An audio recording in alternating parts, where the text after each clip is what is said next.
In 1983, somewhere in America, a family of 4 sat on a brown carpet in front of a television set the size of a small refrigerator. On the coffee table in front of them were 4 white cardboard boxes with wire handles and a red pagoda printed on the side. The boxes were warm. The carpet smelled like it always smelled.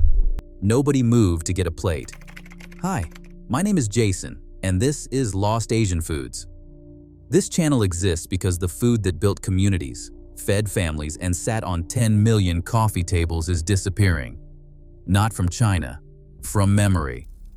These are not authentic regional Chinese dishes. I am not going to pretend they are. These are the dishes that a generation of Chinese immigrant families invented, adapted, and served to an American public that had never tasted anything like them. They built restaurants with 12 tables and a phone on the wall and a menu laminated so many times it was soft at the corners. This is not medical advice, and I am not telling you to change what you eat. This is just a look at how things used to be. These are 25 forgotten dishes from Chinese takeout boxes that sat on every American coffee table in the 1980s. Subscribe and stay with me. Number 25. Egg foo young. A fried egg patty stuffed with bean sprouts, diced pork or shrimp, and scallions, served under a thin brown gravy that came in a separate small container and always leaked in the bag. Always. Without exception. Every single time. The gravy was the whole point. Without it, egg foo young was just a flat omelet. With it, it became something that had no equivalent in any other cuisine on the coffee table. In the 1980s, egg foo young was on every Chinese takeout menu in America, from Portland, Maine to Portland, Oregon. It cost about $3.50. It arrived in a rectangular foil container inside the white box. It was the dish your father ordered when he did not know what to order. It was the dish your mother said was not real Chinese food while eating the entire container. She was right. She kept ordering it anyway. Number 24. Beef chow mein. Thin strips of beef, celery, bean sprouts, and water chestnuts in a light brown sauce, served over crispy fried noodles that came in their own separate bag tucked inside the box. Those noodles you could eat like chips before the food even arrived. Chow mein was the gateway dish. It was the first thing millions of American families ever ordered from a Chinese restaurant.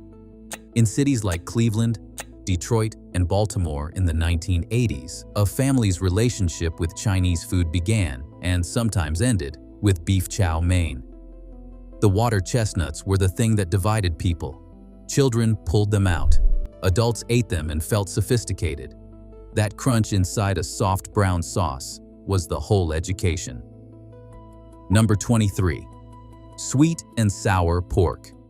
Chunks of pork battered and fried, tossed in a sauce the color of a traffic cone, with pineapple chunks and green pepper squares. The sauce was aggressively orange. It was never subtle. It was never trying to be subtle. In the 1980s, sweet and sour pork was the dish that introduced an entire generation of American children to the concept that food could be both things at once. Sweet and sour, not one, both.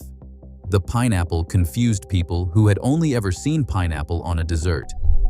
The sauce that hardened slightly on the cold pork the next morning, eaten standing over the open refrigerator at midnight, that version was somehow better than the fresh version. You know exactly what I am talking about.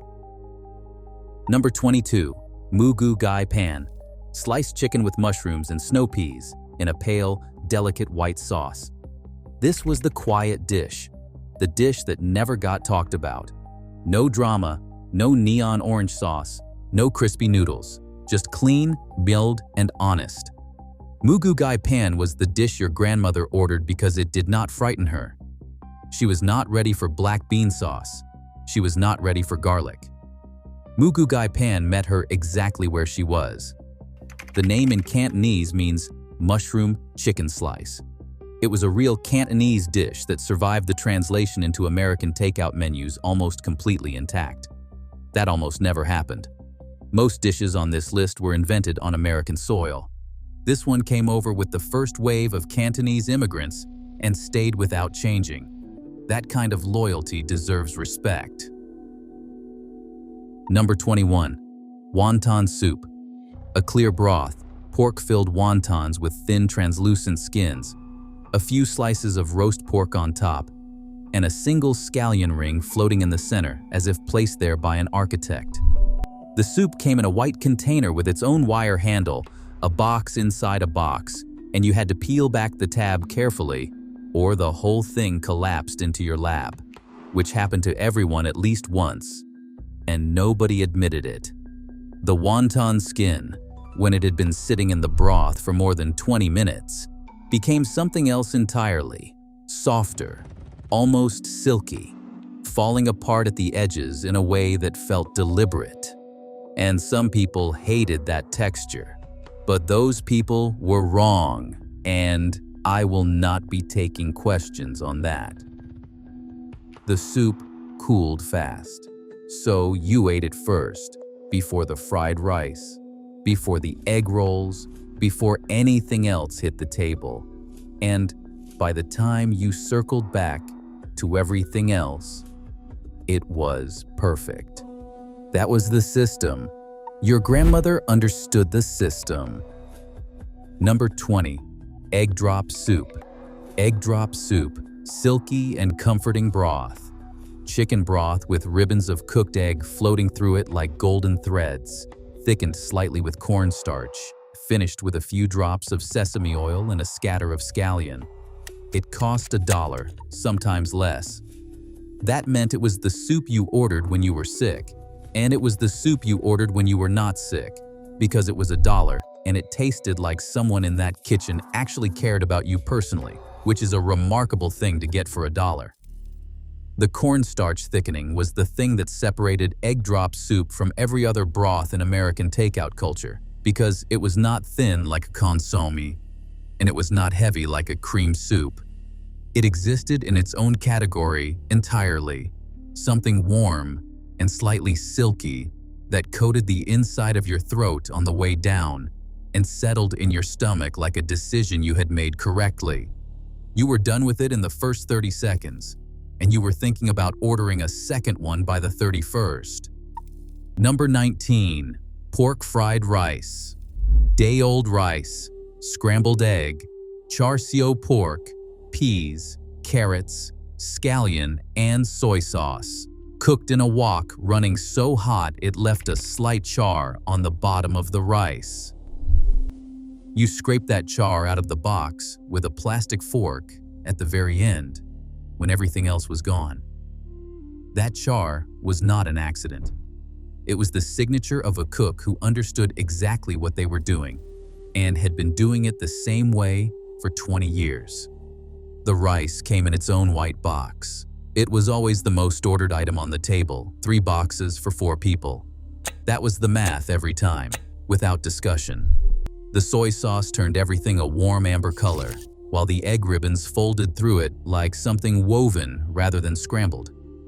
The char siu pork came in uneven pieces, slightly sweet at the edges from roasting. Pork fried rice was never the star of the meal, and it never tried to be. It was the foundation, the floor everything else stood on. You did not notice it until it was gone. Number 18. Spare ribs in black bean sauce.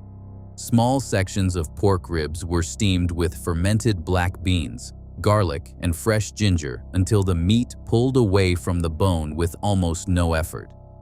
These were not the big, loud barbecue ribs that American cooking understood. These were small, dark, and deeply savory. They required your fingers, and they left black bean residue under your nails for the rest of the evening and into the next morning if you were honest about it. This was the dish that told you whether the restaurant actually knew what it was doing. Any kitchen with a fryer can produce a wonton, and any kitchen with a bottle of orange dye can produce sweet and sour pork. But not every kitchen can ferment a black bean correctly. or understand how much ginger to put against it before the whole thing tips too far in one direction. The families who ordered spare ribs in black bean sauce were the families who had been ordering from the same restaurant for 10 years without looking at the menu because they already knew, and they were loyal because the ribs had earned every bit of it. Number 17. Shrimp with lobster sauce. This dish contains no lobster. It never contained lobster. If you ordered it for the first time in 1984, expecting lobster, you were in for a conversation with yourself about expectations. The sauce was made from ground pork, fermented black beans, egg, and garlic. It was called lobster sauce because it was the sauce traditionally served over lobster in Cantonese cooking. At some point, shrimp were promoted into that role, and nobody complained, because the sauce was extraordinary on anything it touched. In Boston and New York in the 1980s, shrimp with lobster sauce was a serious order placed by serious people who had been eating from this menu long enough to leave the sweet and sour section behind. The sauce was thick, eggy, and savory in a way that was genuinely difficult to explain to someone who had never tasted it. The kind of flavor that required experience rather than description. You either understood it completely the first time the spoon hit your tongue, or you sent it back. The people who understood it never ordered anything else again. Number 16. Beef with broccoli. Tender slices of flank steak and large florets of broccoli arrive in a dark oyster sauce glaze. The broccoli was never overcooked in a good kitchen. It stayed bright green, and it held a bite. The beef was sliced thin against the grain and velveted. It was marinated in baking soda and cornstarch before cooking to make it impossibly tender. American diners in the 1980s had never encountered beef that tender from a quick-cooked dish. Steak in American cooking was usually either a long braise or a high-heat sear. This was neither. This was something the wok did that no home stove could replicate. Beef with broccoli was ordered more than almost any other dish on this list. It is still on menus, but the version from the small family restaurant with the phone on the wall was better than whatever version you are getting today. I am sorry to tell you that. Number 15. War wonton soup. Take wonton soup. Now add roast pork, shrimp, chicken, vegetables, and more wontons until the bowl is so full it is less a soup and more a commitment. War wonton was the meal that arrived when you ordered the soup but actually wanted dinner. It was the largest item on the menu by volume, and often the cheapest in terms of what you got per dollar. In San Francisco's Chinatown, war wonton was the Sunday bowl, the bowl that meant you were not cooking today, and you were not apologizing for it. A bowl the size of a small basin, a wire handle on a white box, and enough protein to last until Tuesday. The name war comes from the Cantonese word for assorted. It meant everything, and it delivered. Number 14. Subgum chow mein. Subgum means assorted in Cantonese. This was chow mein with everything in the kitchen added to it. Shrimp, chicken, pork, bamboo shoots, water chestnuts, mushrooms, snow peas, and baby corn, all together in one sauce over a pile of crispy noodles. Subgum chow mein was the extravagant order. It was for when you wanted to feel like the night was special and the budget was slightly looser than usual. It was the dish that teenagers ordered for birthday dinners at the coffee table. White boxes spread across every flat surface, steam rising from the open flaps. A container of Subgum chow mein in 1985 cost about $5.50. That was a lot for takeout. It was worth every cent. Number 13. Almond chicken. Fried chicken pieces in a light brown sauce, topped with whole blanched almonds, and served over white rice or crispy noodles depending on the region. The almonds were the thing. Not because of flavor, but because of texture.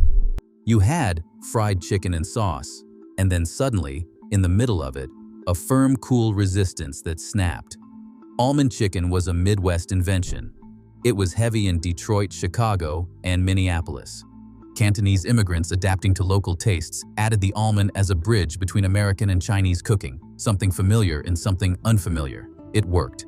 Families who had never tried Chinese food before tried almond chicken first. It was the door that opened the room. Number 12. Moo shu pork. Shredded pork, scrambled egg, wood ear mushrooms, and lily buds, stir-fried together, served with thin mandarin pancakes and a small container of hoisin sauce. You assembled it yourself at the table. You spread the hoisin with the back of a spoon, added the filling, rolled it up, and ate it with your hands. Moo shu pork was the only dish on most 1980s takeout menus that required active participation from the diner. Everything else you opened and ate. This one you built. For children in particular, that was transformative. You were not eating dinner. You were constructing something. The hoisin was dark and sweet and slightly smoky, and nothing else in American food tasted like it in 1982. Nothing. You remember the first time. Everybody remembers the first time with hoisin sauce. Number 11. Pepper steak. Flank steak, green bell pepper, onion and tomato in a thick sauce seasoned with soy and a generous amount of black pepper. This was the dish that bridge builders ordered. It was the dish you put in front of someone who was nervous about Chinese food, and you watched their entire resistance collapse within the first 2 bites. Pepper steak looked familiar enough on the surface that a hesitant diner could say yes to it without feeling like they were taking a risk.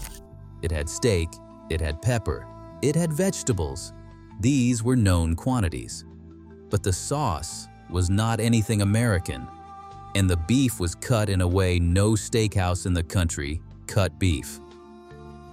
The wok heat left something on the meat that no cast iron skillet on any American stove could replicate, no matter how long you preheated it.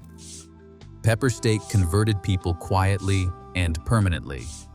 You came for the steak because the steak was the thing you recognized, and then you stayed for the sauce because the sauce was the thing that changed you. A generation of American families who had been entirely certain they did not like Chinese food discovered they had simply never tried pepper steak.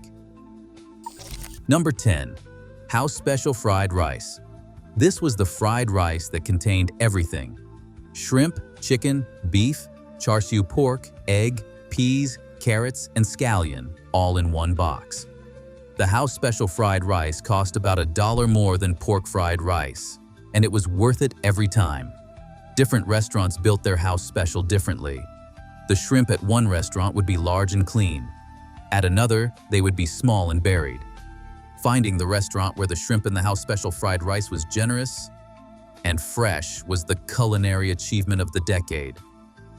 You did not write it down. You memorized the phone number. You guarded it like a secret. You did not tell your coworkers which restaurant it was because you did not want them slowing down the phone line on Friday nights. Number 9. Butterfly shrimp. Large shrimp, split down the back and spread open like wings, lightly battered and fried, served with a sweet duck sauce and a sprig of curly parsley that nobody ever ate. The parsley was entirely decorative. It had been there since 1971, and it was not leaving. Butterfly shrimp was the appetizer that became a meal. You ordered it as a starter and then ate the entire container before the fried rice arrived, and you were not even sorry. The batter was thin and delicate. The shrimp curled upward as they fried and turned a golden color, which meant they had been cooked by someone who knew exactly when to pull them from the oil.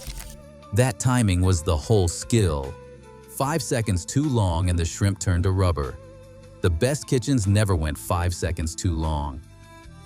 Number 8. Lobster Cantonese.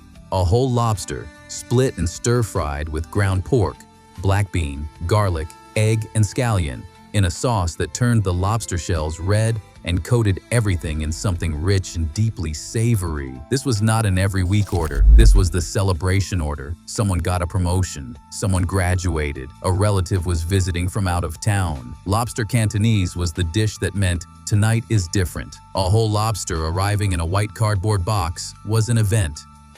You had to dismantle it with your hands. The sauce got into the crevices of the shell, and you scraped it out with a finger and did not apologize. In Boston's Chinatown in the 1980s, lobster Cantonese at a family restaurant cost about $12. For $12, you had an occasion. Number 7. Chicken chow fun. Wide, flat rice noodles stir-fried with chicken, bean sprouts, scallion, and soy sauce in a wok so hot it left a slight char on the edges of the noodles. Chow fun was the noodle dish that the serious customers ordered. The wide rice noodles were nothing like spaghetti or egg noodle.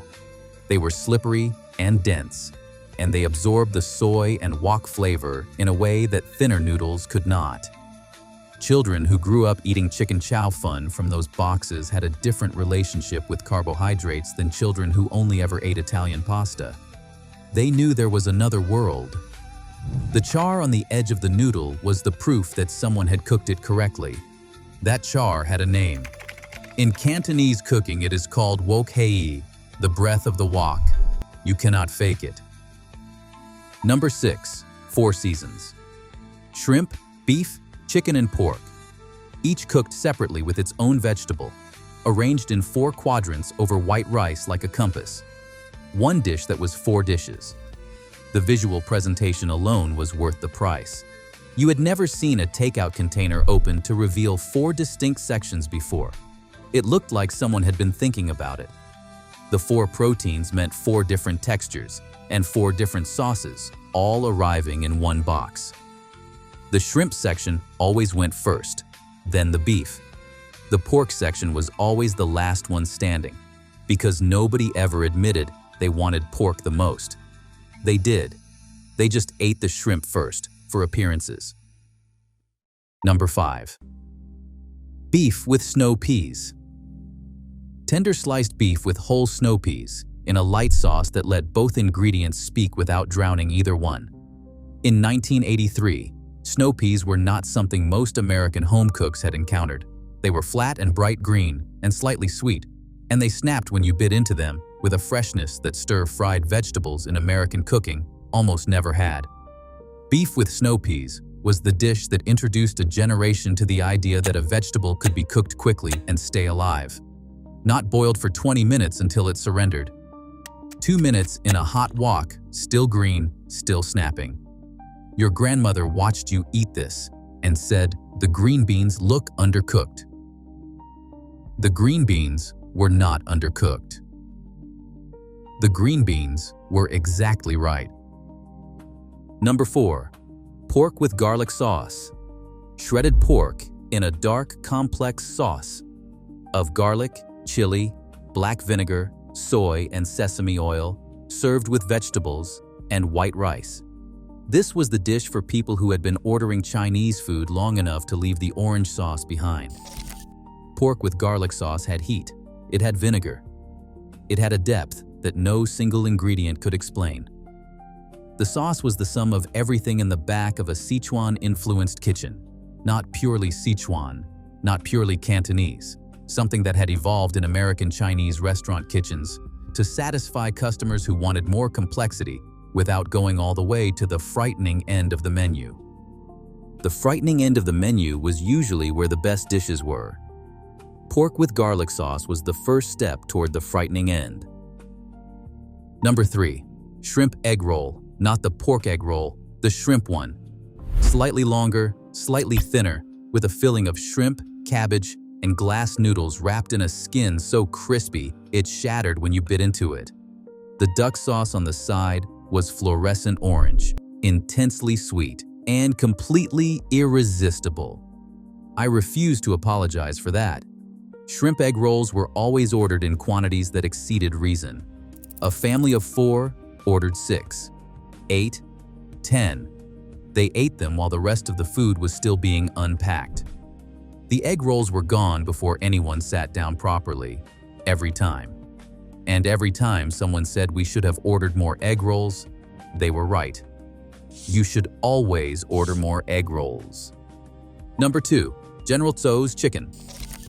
Chunks of dark meat chicken, double fried until the exterior was hard and crackling, tossed in a sauce that was simultaneously sweet, spicy, and sour, finished with dried red chilies you were not supposed to eat, but everyone ate anyway. General Tso's chicken did not exist in China. It was invented in New York City in the 1970s by a chef named Peng Chang Kui, who had come from Hunan. He made the original for a dinner for American admirals. It was not sweet. It was austere and powerful and very spicy. American kitchens adapted it. They added sugar. They added more sugar. They fried the chicken twice. By the time the 1980s arrived, General Tso's chicken had become the single most ordered Chinese dish in America. And Peng Chang Kui himself, visiting New York later in his life, tasted the American version and said he did not recognize it. His dish had become something else entirely, something that belonged to the coffee table now, to the white box, to the family sitting on the carpet watching television. It had been adopted by a country and transformed by it. That transformation is its own kind of history. Number 1. Combination fried rice. Not pork fried rice, not shrimp fried rice, not house special fried rice. The combination. The one that was built from whatever the kitchen had at the end of a long Friday night. A scoop of day-old rice into a screaming hot wok. Egg cracked directly over it. Whatever protein was left, shrimp, pork, beef, chicken, all of it going in together without ceremony or measurement. Soy sauce in a wide arc over the top. Scallion at the end. The whole thing done in 4 minutes because it was 11 o'clock and the family was waiting and the phone had been ringing since 5. In 1987, a family in a suburb of Chicago paid $7 for a large combination fried rice. It arrived in a white box with a wire handle and a red pagoda. It fed 4 people. It sat on a coffee table in front of a television. Nobody used a plate. The father got to the shrimp first. The mother got the crispy rice from the bottom of the box. The children argued over the fortune cookies that came in a separate small bag and had nothing to do with anything anyone was eating. The restaurant that made it was called something like Golden Garden or Lucky Dragon or Jade Palace. The couple who owned it had come from Guangdong in the early 1970s. They were both in the kitchen that night. They were always both in the kitchen. Their son was at the back table doing algebra. Their daughter had already been accepted to Northwestern. Neither of them would work in the restaurant. That was the whole point of the restaurant. When you opened that box of combination fried rice, you were not just opening dinner. You were the reason a family built something in a country that did not always make it easy to build. You were the Friday night that made the 16-hour Saturday worth it. You were the coffee table and the wire handle and the red pagoda and the steam that hit your face when you peeled back the cardboard flap. Combination fried rice is still on menus, but the restaurant where it meant all of that is mostly gone. Closed when the lease went up. Closed when the children moved to different cities. Closed when the couple finally retired after 30 years of 5 in the morning to midnight. The white box is still being printed somewhere. The red pagoda is still on the side. But the kitchen it came from, the hands that made it, the family that built the whole thing around a phone on the wall and a laminated menu, that version is the one disappearing. Tell me in the comments which one of these you ordered. Tell me if your family had a regular restaurant. Tell me if you remember the smell of the bag when your father walked through the front door on a Friday night. Tell me if General Tso's gets more love than combination fried rice. Tell me if anyone else's family ate egg rolls in the parking lot before they even got home. Because these are not just menu items. They are the evidence that a generation of families on both sides of the takeout counter found a way to sit down together across a coffee table around a white box with a wire handle and a red pagoda on the side. And that box held more than rice. It always did.